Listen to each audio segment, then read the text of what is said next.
Hello my lovelies, welcome back to my channel. I am the City Witch and today we're going to be reviewing a brand new book called Badass Ancestors, Finding Your Power with Ancestral Guides by Patty Wigington.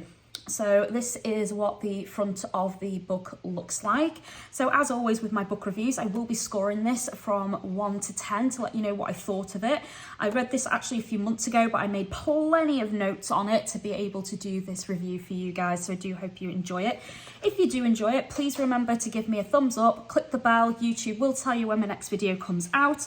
If you'd like to offer me like, love and support, you can do that through my Amazon wishlist or my PayPal link, and both are provided on the description of the video.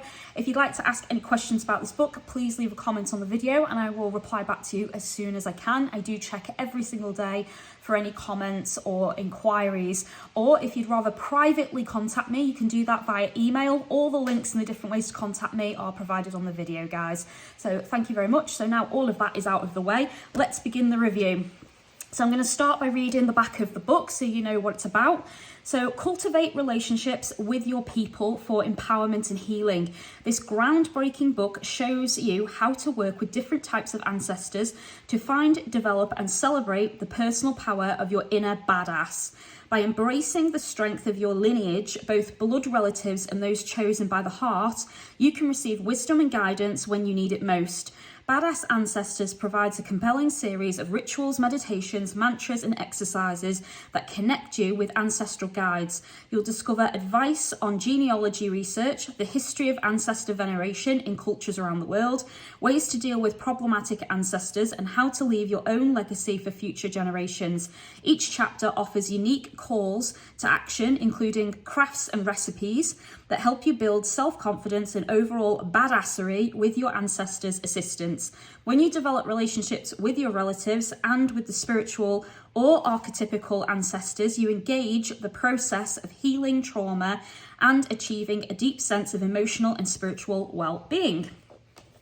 So that gives us insight into what the book is about. So I'm going to show you what is in the contents of the book. So here we go, and then I will tell you the positives and negatives with it. So first of all, you get an introduction that just kind of breaks down a little bit about Patty, who is the writer, and why she decided to write this book and her kind of journey for discovering who her personal ancestors were. And she took hers back so far, guys, right the way down to kind of like kings and queens and royalty kind of in the medieval era. So she went really, really far with her ancestor discovery and kind of family tree. A lot further than I did anyway. Then we have chapter 1, which is ancestor veneration from around the world. So she gives you lots of ideas and concepts that have come from different cultures and practices and religions, and that was truly fascinating. Chapter 2, finding your badass kin, genealogy. So this chapter was massive. This chapter was all about looking into the history of your ancestors, tracking them down through the various generations. There was lots of insightful information on how to do that. She looks at birth certificates, death certificates, hospital records. There was advice on where to go with your local council and libraries to discover information, speaking to family and friends who might know things that you don't. If they had enlisted in any kind of army or, you know, served in any way, there would be records that you can track down for that as well. So there was all this absolutely fantastic information. And to be honest, that chapter was quite massive. It went on for pages and pages, giving you lots and lots of tips and advice. So if you're someone who likes to research, is a bit of a history buff, and enjoys looking for information and researching, then this is probably going to be the book for you, because she gives you lots of ways to look up your ancestors in just that bit alone. So absolutely fantastic information.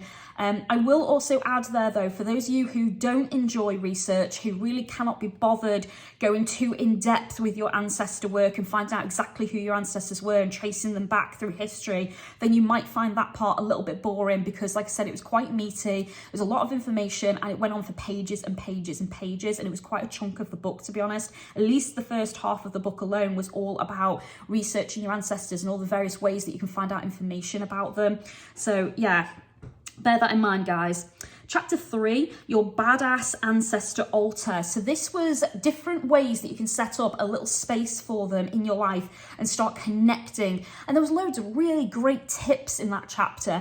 For example, I know that I have roots in Scotland. So she mentioned about drying some Scottish flowers out, so the thistle is a well-known Scottish symbol. So you can place a dried thistle on your altar to represent your heritage and bloodline from, Scotland, which is what I can do, which I thought was really clever and insightful. There was also, fabrics. So if your relatives were seamstresses and things like that, you can add fabric on there. If they worked in coal mines, a piece of coal. There was all these really interesting facts and insights that she gave that were quite common and typical in history. And she's kind of reminded us of that in that chapter. So that was really fantastic. And I enjoyed that chapter quite a bit.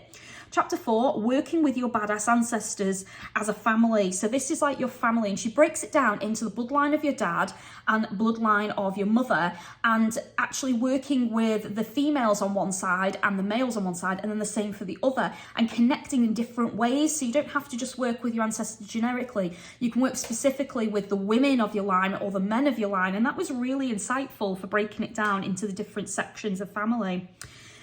Chapter 5, rituals and meditations for your kin. So this is where you start to get down to the nitty gritty and doing the real work, actually doing rituals with your ancestors, meditations, connecting with them, learning from them, and using divination practices. Chapter 6, problem ancestors. You can't choose your people.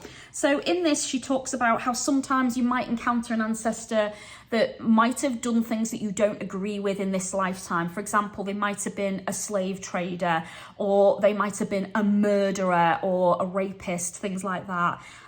So things that you're uncomfortable with, things that get under your skin, make you crawl and kind of go, oh, I don't like that, and I don't know if I want to work with them. So she gives you lots of insights on how to deal with that and how to get past it, how to remove them from your work, and how to kind of banish them from your space, which was quite insightful as well. Chapter 7, badass ancestors of the heart. So these are people that you're connected with, so friends and loved ones, and people who married into the family, people who might have adopted you or took you under their wing, people that are not really of your direct bloodline, but you consider to be family nonetheless. So it focused on that, and that was really interesting as well. Chapter 8, connecting to archetypical badasses. So this is like the matriarch of mothers in the family, or nurses or healers, or the warrior. And that again was a fantastically interesting chapter, and probably one of my favorites in this book, because I never thought to work with a ancestor or ancestors that were warriors and, work with them specifically and get insight from them. I always just pick an ancestor that I know of that has something or has done something similar to what I need in a spell working, and then just work with them that way. But this was insightful, because if you needed to work with, say, the warrior archetype, and you had somebody that went off to war, they're a soldier, they're a warrior. So she was talking about that and connecting with that to help you battle out life's lessons, or to get through something difficult, or to stand your ground and learn to defend yourself. So there were some really interesting concepts in that chapter. Then we have chapter 9, divination with your badass ancestors. So she focuses on different ways to communicate with them, different tools that you can use, different ways to connect, and that was good as well. Chapter 10, eating with your ancestors. So this is doing ritual feasts and ceremonies to them. And again, that was a chapter that I didn't expect to enjoy as much as I did, but it was really insightful, like baking spirit bread for them and offering it, giving them food that they commonly consumed in their everyday life. And if they're an ancestor that's quite far back, she said to you, look up where they're from and what was a typical traditional food of that town or country, or, of that particular tradition. So, if they were Scottish, for example, like some of my ancestors were, haggis is a traditional food. So you can put that on the altar, cook it up for them and place it on there, or share a meal with them. She also talks about setting space for them at your table so you can actually enjoy family meals with them as well. And you can use that as a way of offering when you've worked with them magically and they've come through on your behalf and manifested what you're asking for. So that was fantastic as well. And then chapter 11, your badass legacy. So this is about leaving behind information that you've discovered while working through this book for the next person, and actually making a ancestor tree and, you know, so a family tree essentially, and going through all of that. So brilliant, insightful information there. And then she gives you a conclusion, putting it all together and what that'll look like. And then there's a genealogy resource guide, different websites you can go to. And just as an FYI, some of those websites offer you free family tree templates that you can download and enter all of your ancestor information into that, which is something I've started doing after I finished this book. So absolutely brilliant. So what did I think of the book? So first of all, positives. Well, Patty's approach to ancestor work was very practical. She came across as very friendly and positive, and I generally enjoyed reading her book. She was funny as well, and often threw in some jokes throughout the book that made it a pleasant, enjoyable read. The book was laid out in a way that made perfect sense, starting with how to research your ancestors and ending with actually working with them. It felt like a very balanced, well put together book. Patty's advice was invaluable throughout the course of reading this book. She advises you how to research your ancestors, going into great detail with that, how to build your altar, perform divinations and honour them and include them in your life in little small ways. The other thing was she had tips on how to work with the ancestors if you were adopted. So if that's something that you're interested in and you don't know how to work with ancestors that you've maybe been adopted into and you're not sure they want to work with you, she answers all of those sorts of questions in this book and gives a lot of insight on that. She also talks about problematic ancestors, which we've covered as well, and provides banishing rituals for if you want to get rid of those particular ancestors you don't want to work with. Patty includes topics about legacy, inheritance, family, heirlooms. She talks about making and dedicating items to your ancestors and working with archetypes such as the warrior or the crone, or the mother or the trickster. So all of these for me were major positives, and I really enjoyed reading this book. Now for the negatives. So there was a few gaps in this book for me. So Patty didn't talk about reincarnation at all in this book, and I would have really valued her thoughts on this topic. So what happens when your ancestor has been reincarnated? So for example, if you wanted to call upon an ancestor, but yet they've been reincarnated, so they're here somewhere on earth, what happens then? Is it a fragmented part of their soul and that particular past life that you're calling upon? And if that's the case, does it harm the living version of them to call upon that in any way? Would you be calling upon them in their full power and authority as an ancestor? Or is it only a partial piece of them since they have reincarnated? So these were all questions that kind of came up for me. Now, Matt Oren mentions this in his Psychic Witch book and covered this subject quite extensively. And he does offer lots of answers for those questions. But Patty didn't. She didn't cover the subject at all. She didn't mention reincarnation and the belief around that in history and different, through different religions. So I would have liked more of that in this book and a whole chapter on reincarnation and what her personal thoughts on that are, and kind of maybe put your mind to rest if you are calling upon your ancestors and you're worried about harming them if they have reincarnated. So that would have been valuable information to have included in this book, but as she didn't, it kind of brought the book down by a point for me. Half of the book was advice on how to research your ancestors and fact check that. All good information, but perhaps a little bit too much of it. I felt other topics were discluded in favour of the section that teaches you how to research your ancestors, and because there was so much of that information, I feel like some of you out there that don't really want to research and don't want to go into that much detail would find that part of the book quite boring, and as it is quite a chunk of the book, you're not going to be able to avoid it, or if you do, you're going to skip the pages and pages to get to the good stuff. Now, I did have a look through at all the different magical things in this book, because when I got to the end of it, I kind of realised I hadn't done as much magic as I thought I was going to. So I actually went back through and counted everything magical in this book.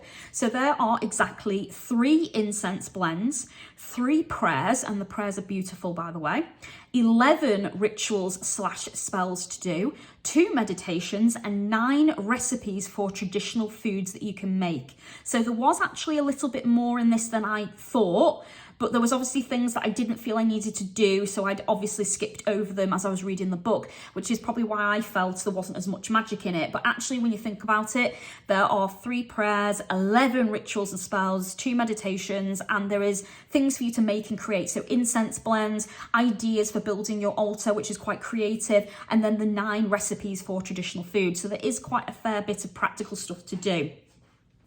I think more magical work could have been included in the book, and I think it would have been nice to have some information on how to deepen your bond with your ancestors and work individually with specific ancestors, and a bit more information on how to do that. But what was included was good information, albeit simple. So overall, my opinion on this book is it's a 7 out of 10. It's a good read. I do highly recommend it. It's definitely the best book so far I've read on ancestor veneration work and actually involving your ancestors in your magical practice. So if that's something you're interested in doing, I do think this is a really good starting point. And for those of you who like to research and kind of check in history for information on your ancestors, this would definitely be a really, really good book. But if you're not into that, this might not be the book for you. But I am going to be reviewing a different book on ancestor veneration that had a very different approach to this one. So stay tuned for that. So thank you very much for watching till the end. I hope you enjoyed it. As always, take care of yourselves and I will speak to you soon. Blessed be.